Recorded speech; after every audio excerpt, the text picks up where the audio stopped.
Hello, you're listening to the Level Up Creators podcast. Amanda Northcutt here, founder and CEO. We help creators and digital thought leaders like you turn your knowledge and expertise into rock solid recurring revenue. And we're so glad you're here. Welcome. Today, my special guest is Level Up Creators' own head of technology, Bruno De Figueredo.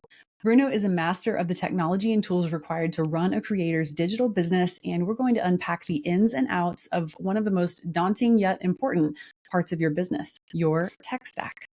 Bruno is one of the foremost experts in the world in ActiveCampaign, has a deep background in marketing and marketing operations, and his skills combine into a force to be reckoned with, both with his work in our consulting firm and the extraordinary tech help and guidance he provides to our members inside of Level Up Creator School.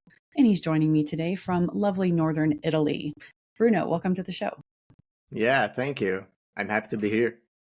I'm pumped to have this conversation. I mean, you and I both know that both in the consultancy and creator school, questions about tech and tools and what's the best thing to do and how to connect one tool to the other and what are the implications of that and the price and how much should I be spending? I mean, all these questions are always swimming around in creators' heads, especially, in kind of early to mid-stage businesses. And so I'm excited to demystify and hopefully provide some clarification for people today.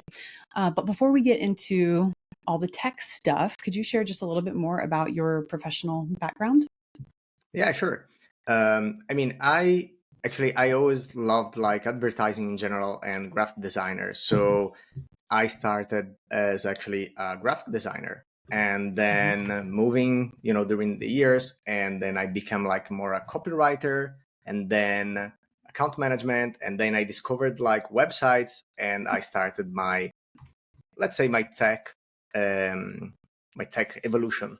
So I started with some websites on WordPress, and then I discovered all the digital part of the marketing. So I started to love that part of the marketing more than the design and the copywriting. Then those years were the beginning of social media platforms and digital campaigns Facebook advertising and Google advertising. So I found those very interesting. And then I, shifted from the website creation to actually digital marketing stuff. And I became a digital marketing manager for a big company with 500 restaurants in Europe.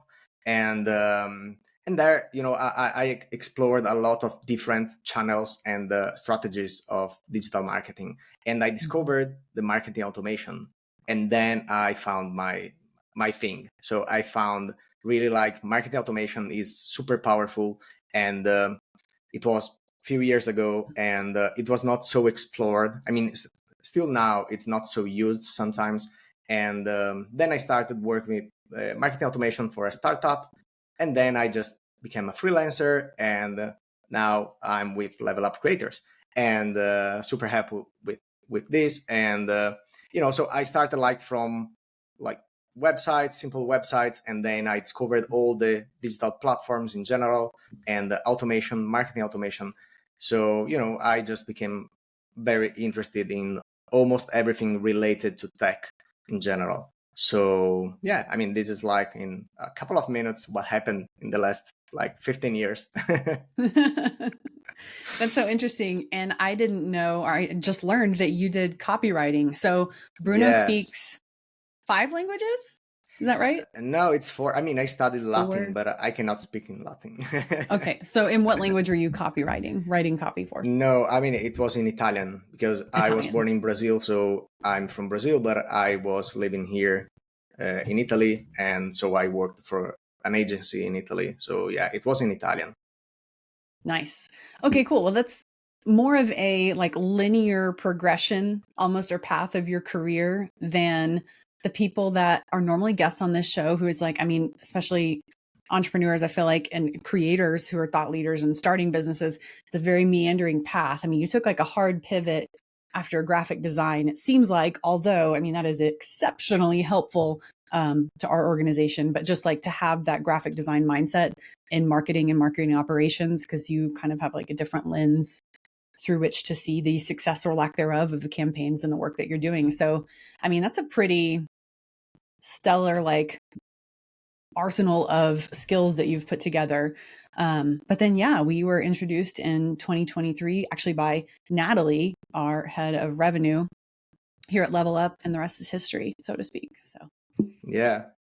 yeah. Yeah, and you said it right. I mean, it's when we talk about marketing or marketing automation, we always think about like data and strategy and all that part, and that's completely fine. I mean, it's actually a really important part of all of your marketing activities.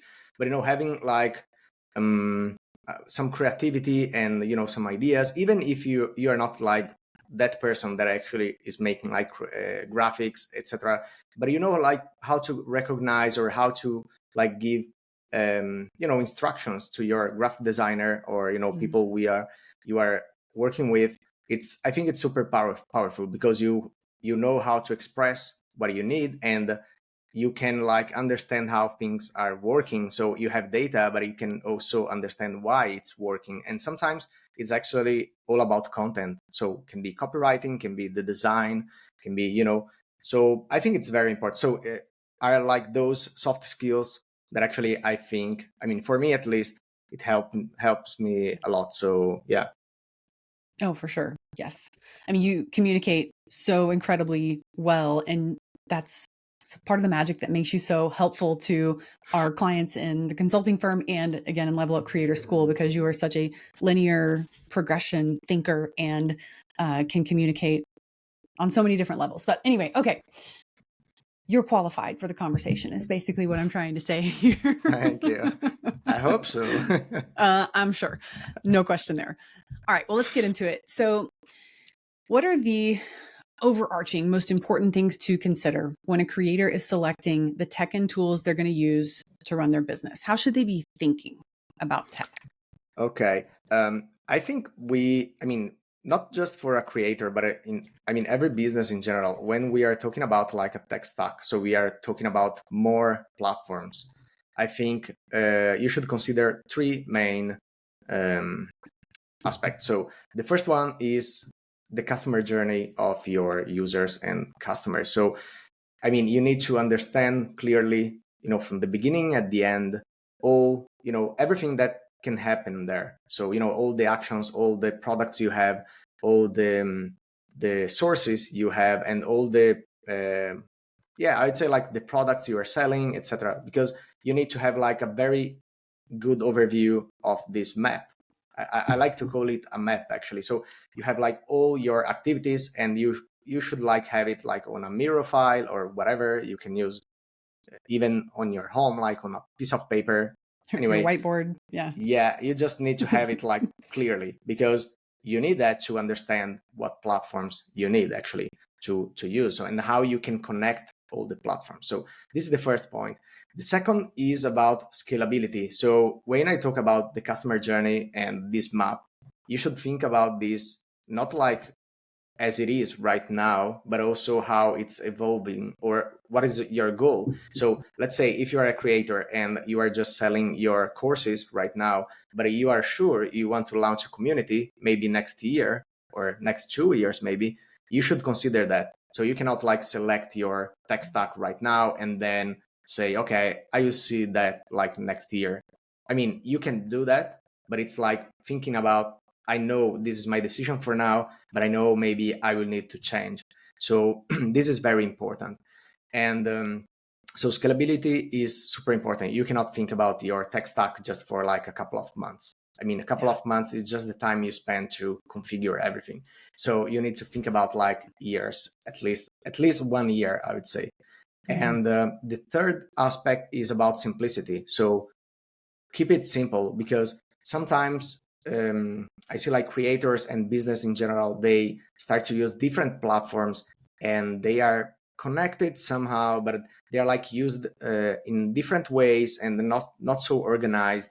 And it can become very complex to manage all these platforms. So keep it simple. So try to understand really the platforms you need and the features you need, because sometimes you have like a lot of features, or you choose maybe that platform because it seems like great because it can do almost everything, but maybe you just need 2 of those 10 features. So, try to understand actually what you need. And sometimes you can use like maybe smaller platforms than like huge, big platforms that do almost everything, but you are using just a couple of features. So keep it simple. So, I mean, you should have your map of, sorry, your map of your customer journey, your, an idea of all the customer journey, and think about this not only for today, but for like a year, and then try to understand really the features you need and the platforms you need, like keeping it really, really simple. Yes, I love that. And that is such an important way to look at technology. It's not like you pick your technology or such and such or so and so said, oh, you should definitely use Kajabi and ConvertKit or whatever the case may be. There's a plethora of options out there. And you're like, okay, I'm starting my business. My friend said I should get these. They're running a similar business. Like, that's what I'm going to do. That is not the right way to think of this. The first thing is to think about the customer, just like Bruno said, and we are designing a frictionless customer experience. I mean, really like an experience, like you have the opportunity to create something amazing for your customers. And so we want to think about how do they find you on the internet? How do you nurture that relationship over time? What's the first thing you want them to buy from you? And the second, the third, the fourth, the fifth.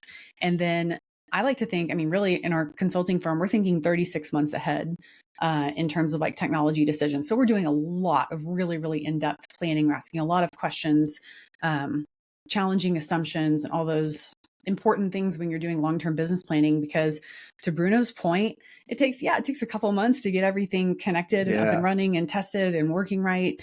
And so, and also migrations can be extremely painful. So you can, change like, email service providers from ConvertKit to ActiveCampaign or the other way around.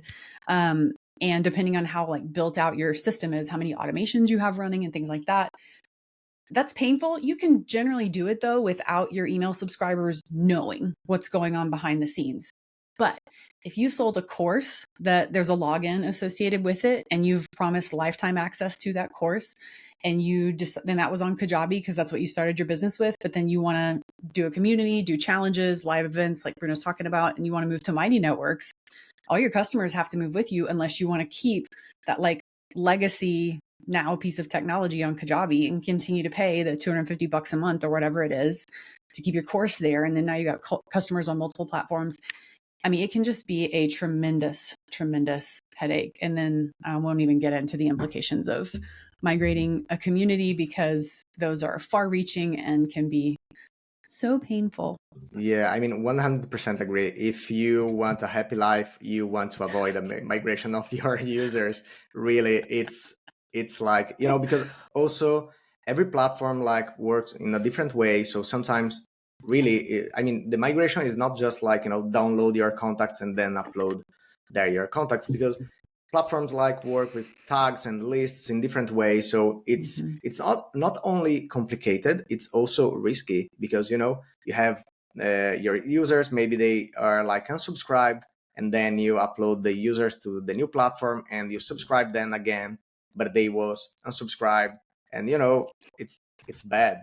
So it can be really, really painful. So yeah, I mean, that's why it's very important to have the right platforms from the beginning. So yeah. Yes.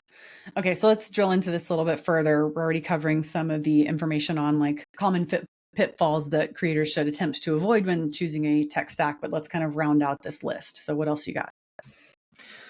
Yes, I mean, okay, you want to understand all the features you need, and sometimes you have like just platforms really not so easy to use, also because they have a lot of features. So sometimes it's super hard to understand, where to begin, and what is the most actually important feature I need, and so I should start with this or that. So sometimes it's not easy. I mean, today we almost all of the platforms are no code platforms, so you can just log in and create your account, and they should be, I mean, they say they are super easy to use, but that's not true, because you have different features, you have different things to understand from the beginning. So I mean, it's easy if you know how to use the platform, but if it's your first time, it's can be painful. And I like this example, for example, of Notion and Slack. I think Notion and Slack are two platforms with a very different, let's say, onboarding for like the platform. So Notion, you can start using Notion, and I mean, you'll take like weeks to understand how it works. So, I mean, even to create your first page, it's not easy to use. But when you understand how to use it, it's super powerful. I mean, we use Notion, we love Notion, and we know that. But I know that it's not so easy to understand how to use and to start using it like alone, by yourself. At the other hand, you have like Slack. You open your account and just enter the chat, and it's super easy to use. You know how, I mean, they have like very quick tips about how to use Slack. So it's super interesting. So those are like no code platforms. And if you talk about also like ConvertKit, you have like all the steps you can follow to create your account, etc. But again, sometimes it's not so easy. So I think the most, sometimes a real problem creators, or, in general, when you have a new platform, is actually to understand how it works and how you can actually use it properly. So the best way you can use that platform. And yeah, I think these are actually other pitfalls they can find. Yeah. It is so worth taking the time. If you don't have someone like our team and Bruno, at your beck and call, basically, to help you with things, like take the time to do tutorials and understand the Yes. tool. And even as you're selecting your tech stack, for sure, make sure that you are watching videos on how to use the tool and that aligns with your sort of technical capabilities. And also, don't ever discount your technical capabilities. We do run into that a lot with just like, it's a mindset hurdle, like, oh, technology, like I'm throwing my hands up in the air and I just can't focus and I can't concentrate. Yes, you absolutely can. It takes time and intention and affirmations, honestly. Like, yes, I can do this. But I wouldn't go buying a tool actually without going and having a look on the back end of it, just through a YouTube tutorial, and be like, okay, this is actually what the user experience is like. And I want to draw a quick parallel, Bruno, because I love what you said about Notion and Slack. The onboarding in Slack is so simple, it's intuitive, and they give you an instruction exactly when you need it. Like if you highlight text to hyperlink text and you hit Command K instead of just Command V for paste, right then and there, Slack says, hey, try using just Command V. You don't have to like do this step anymore. And that's really helpful. But with Notion, yeah, it's like this giant, overwhelming blank canvas without the instructions. Although Marie, the Notion lady, I'm forgetting her last name right now, but they're like excellent Notion training out there.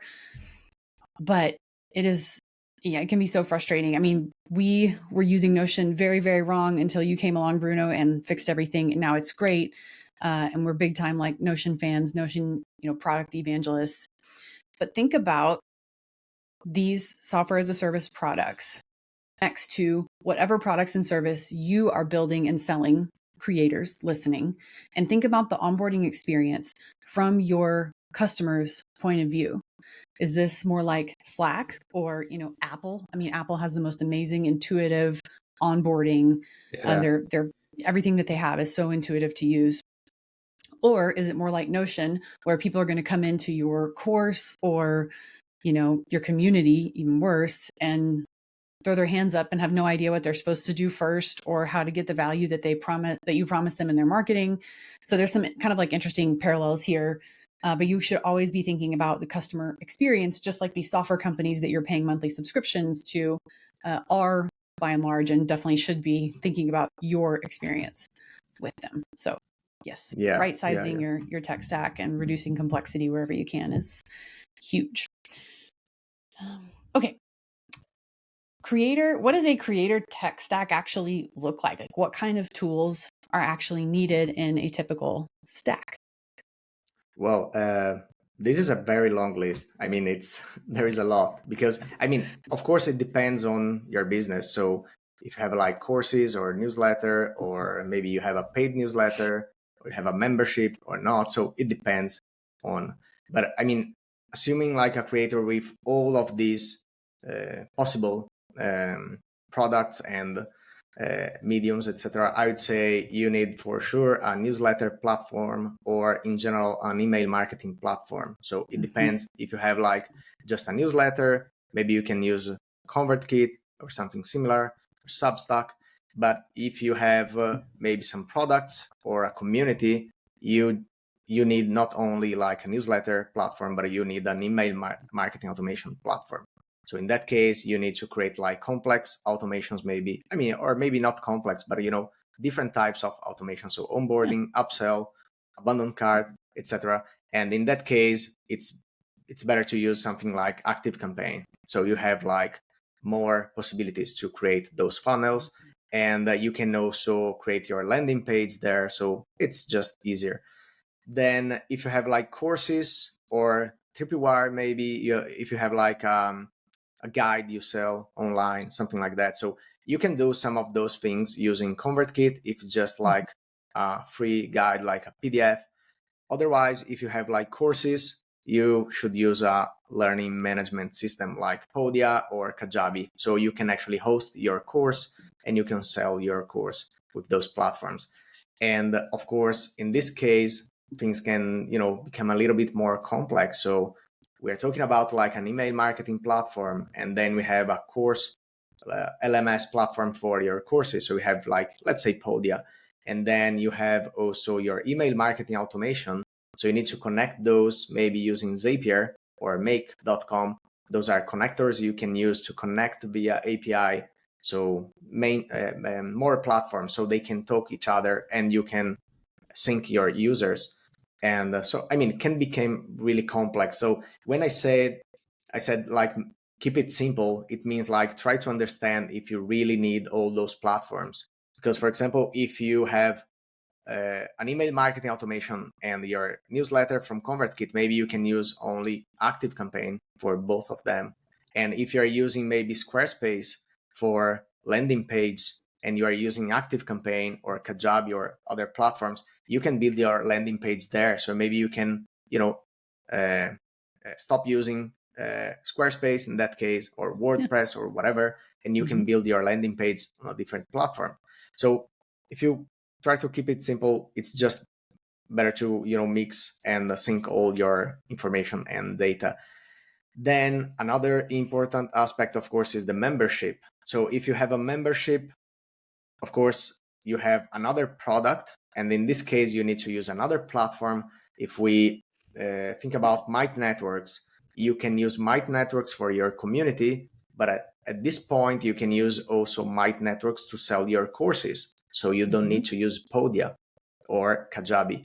So, it depends on that's why I talk about like customer journey, because you need to map your products, your services, and then you can, try to understand the best platform so you can actually manage almost everything with like less platforms, and not like with a single platform for everything, for every single product.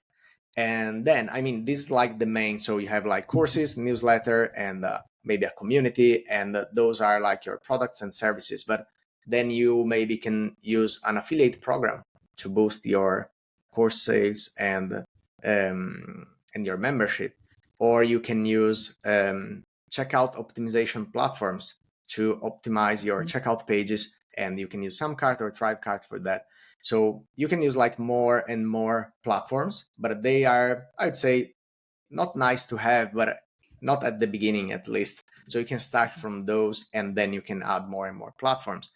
And if we talk about payments, you probably need to use Stripe. So that's another platform.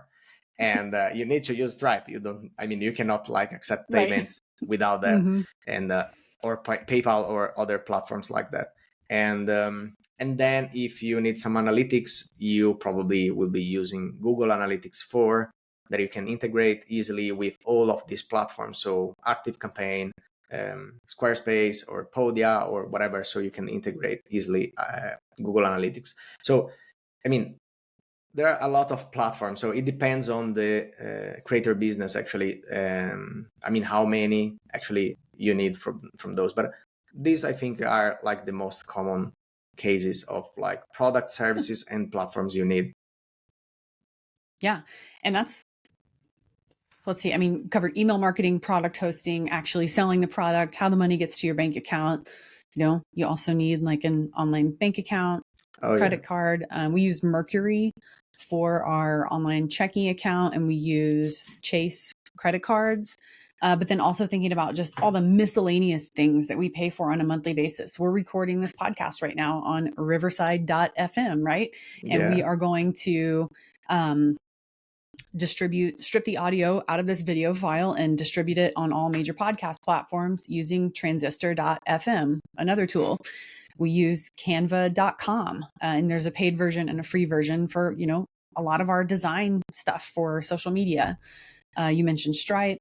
And creators, y'all have got to be doing your monthly books. You have got to put together like a profit and loss statement and something beyond just, you know, a basic budget. And so we recommend QuickBooks Online or xero.com for bookkeeping.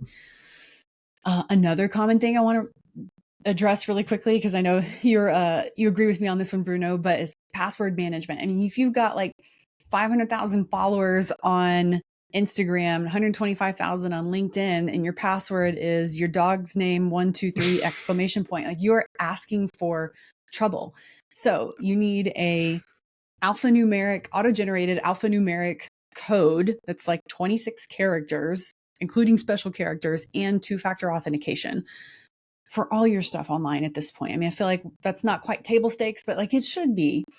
So the password manager that we recommend, there's a number of them. Keeper, LastPass. We use 1Password. It's the number 1 and the word password.com.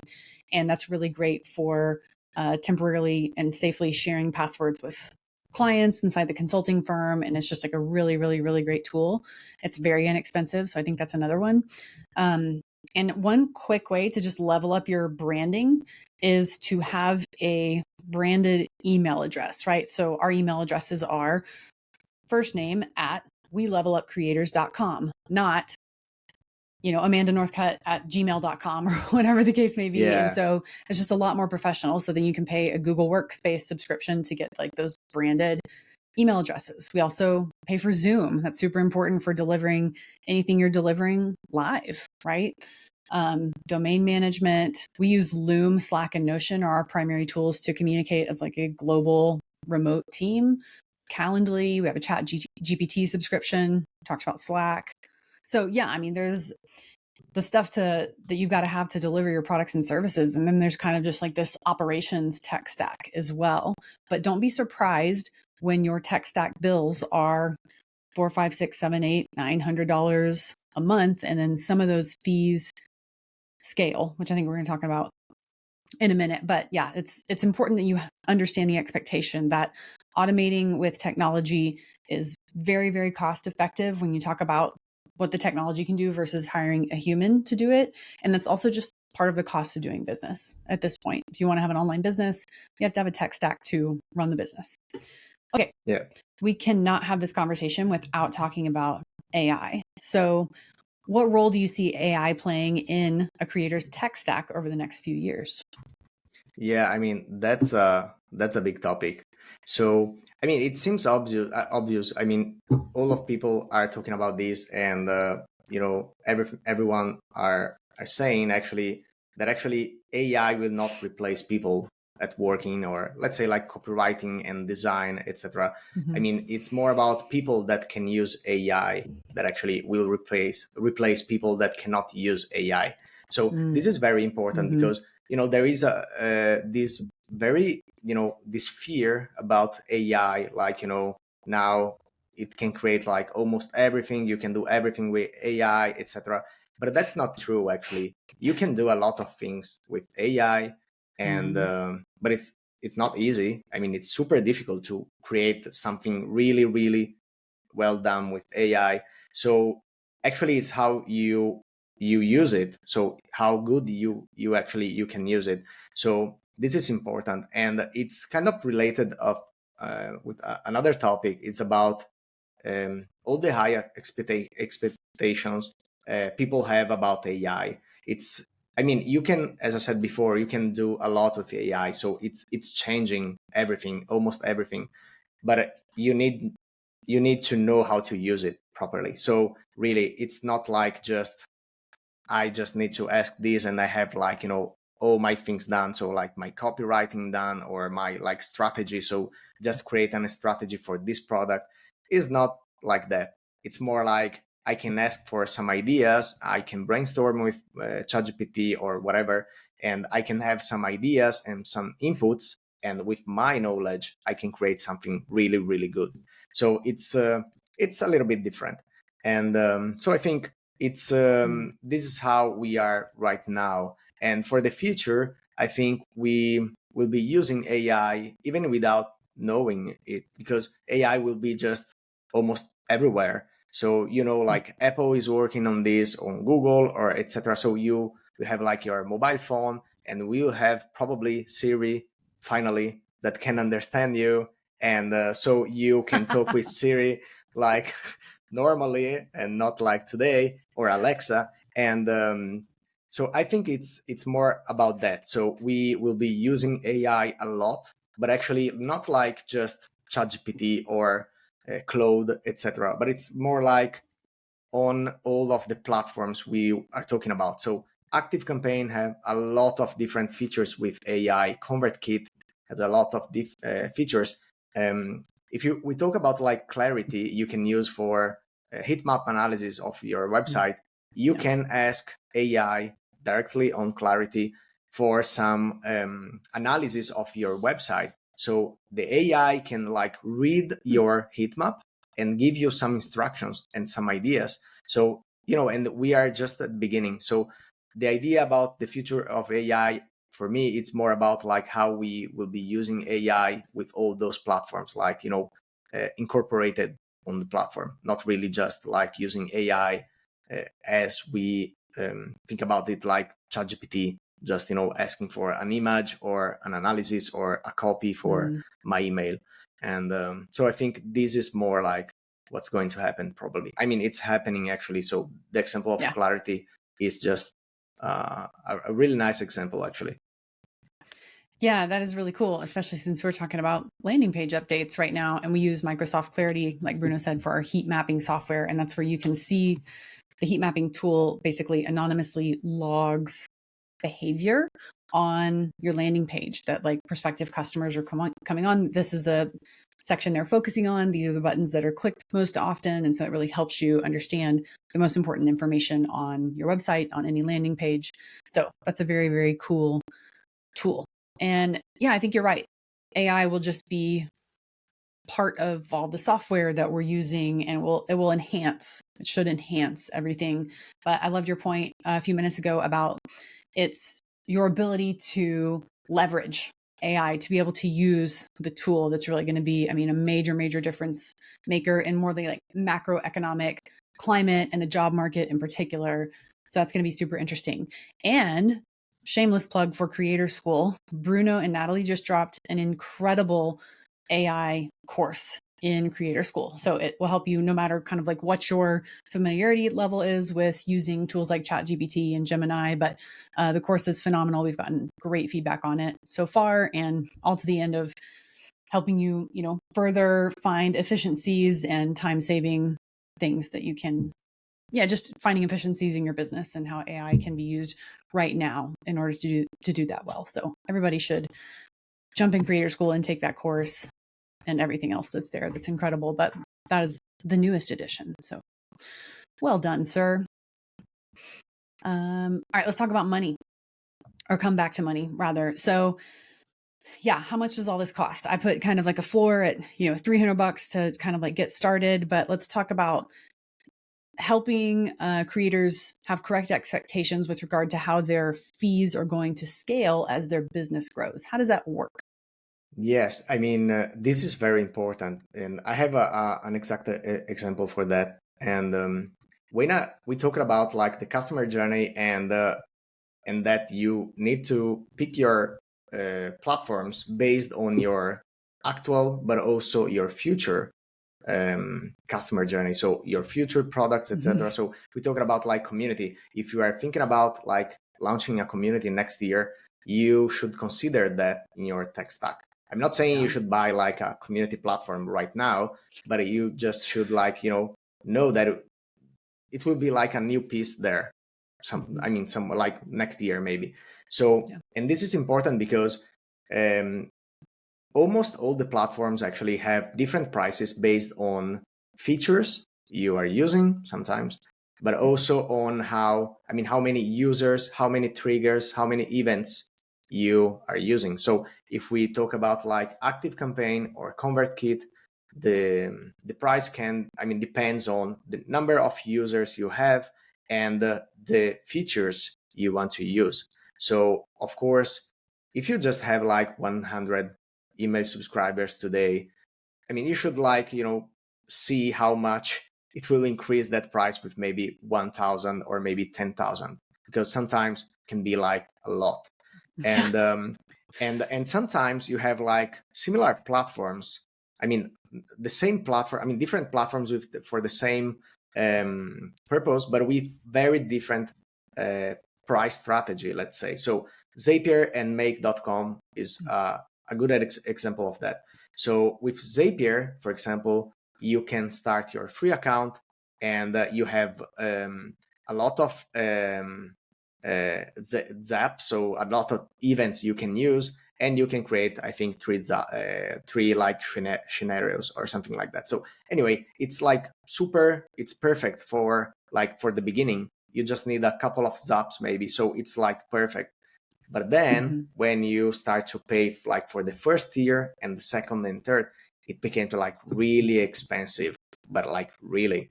On the other hand, Make.com, for example, have like a a not so popular, not so interesting free trial. So it's not so great. But on the other hand, for like more and more events and users, it's like a really, really better pricing than Zapier. So the problem is that, maybe you start using Zapier because it's free and you have, almost everything you need. And maybe with Make, you need to pay like since the beginning, but it's just like $9 per month, maybe. And the Zapier, it's free, but when you have like 105 users and you need more from Zapier, you need to pay like, I don't know, $49 per month. And we like could have the same for maybe 15 from Make. So it's just to say every time, so try to understand not the price for today, but also how price increase. And basically it's based on number of users and or events, depending on the platform, and the features you use. So also the features, sometimes you think about some features you are not interested in right now, but maybe can be useful tomorrow. So try to understand. I suggest, to understand, also the future, not only what you need today.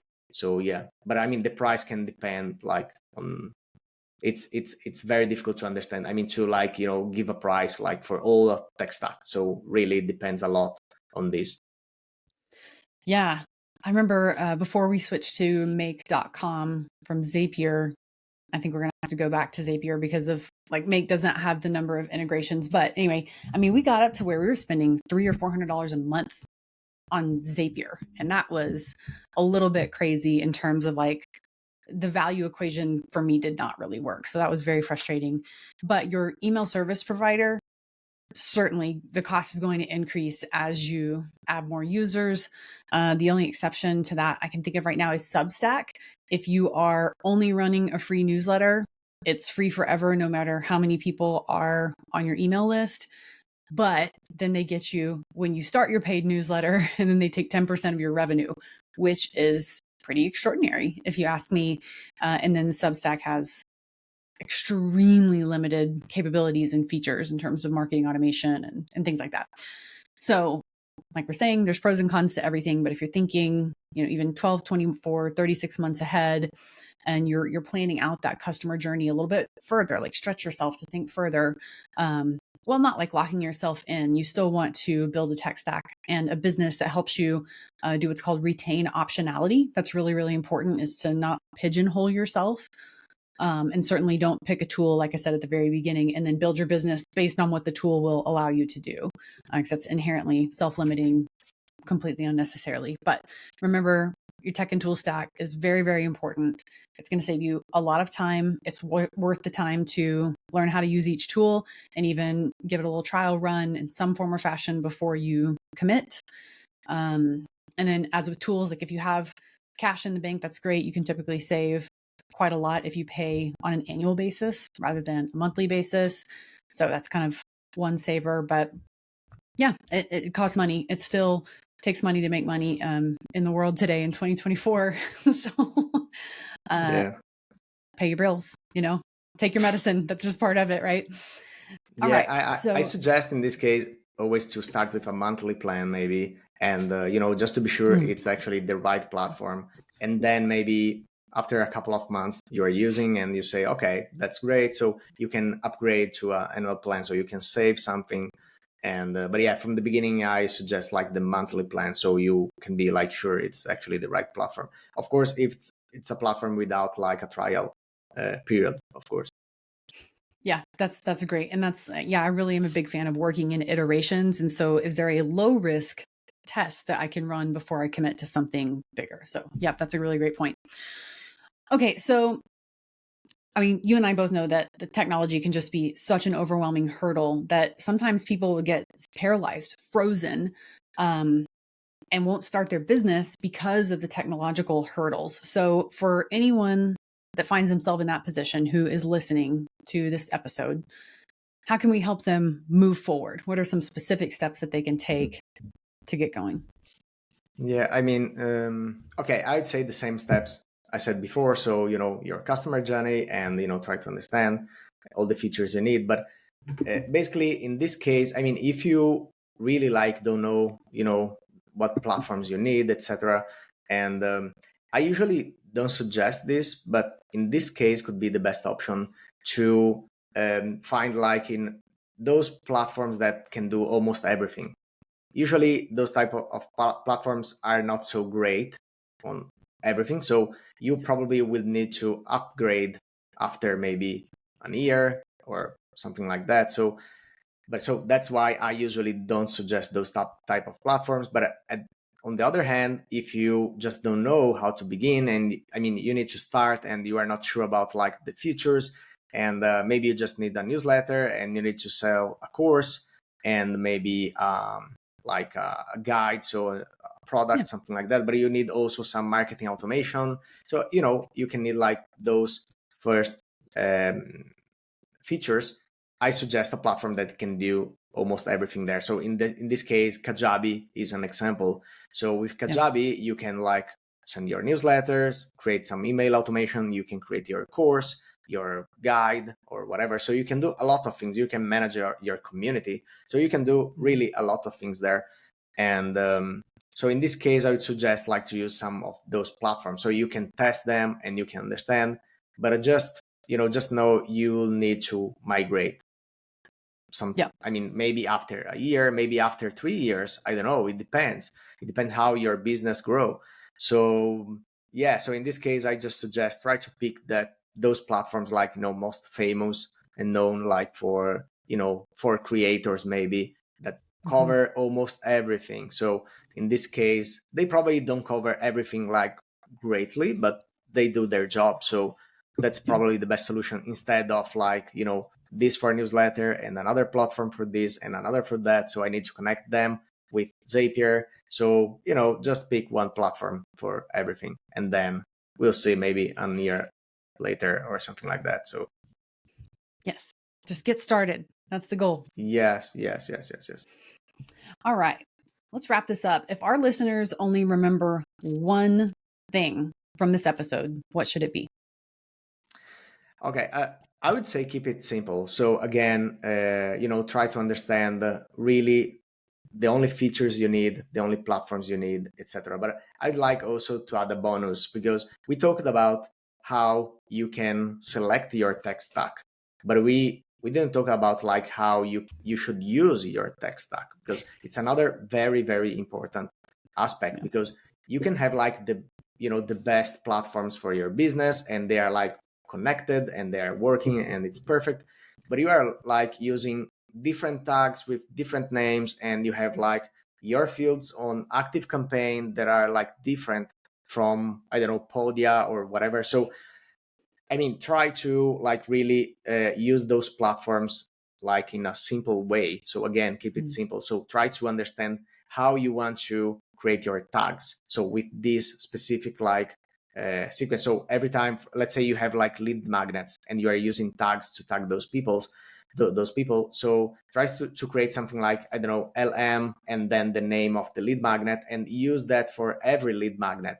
And don't do something like, you know, LM and sometimes lead magnet 3 or another name. Yeah. You know, otherwise, I mean, at the beginning is not a problem. You just have maybe one lead magnet and one product, so you know your products. But if you start having like us, if you have like different lead magnets, different products, different courses, it can become like really, really complex to manage and to understand. And if you have someone new on your team, also to explain how your systems are working. So use it, the name of like your automations, your products, etc. Make them like, you know, easy to understand and organized. So I think this is like, you know, how you can actually make the best with your tools and your platform. So Yeah. Naming conventions and organization is really, really important. We didn't even hit on documentation and how your tech stack is used and how you can begin to delegate. I mean, this is an entire side of your business, right? And so there's multiple layers of complexity and depth to this process. And that is the stuff of Creator School. And so we have an extremely comprehensive tech and tools guide inside of Creator School. You can also come and get one-on-one help in a small group setting with exactly what you need. We can gather the right information from you and tell you exactly the tech stack that will work for you for, you know, the coming next couple of years. And we'll help you go from wherever you are to wherever you want to go in your creator business. We work primarily with thought leaders. So I think that's really, really important to remember is we're helping people create, you know, a value-laden customer journey where they've married their area of passion and expertise, and they're selling a very, again, thoughtful value suite or product ladder of products and services. So we did not mention things like Shopify, ShopPay, and Klaviyo today because, you know, this is not a specifically like e-commerce podcast. We're talking about digital products and services. And so that is all under the guise of that lens. So, okay, Bruno, thank you. That was amazing. I really appreciate you sharing your wisdom and knowledge. And obviously it takes a lot to stay on top of the latest and greatest offerings and upgrades and everything like that. So we appreciate you and thank you for coming on the podcast today. Do you have a quick parting shot, and where can listeners find you online?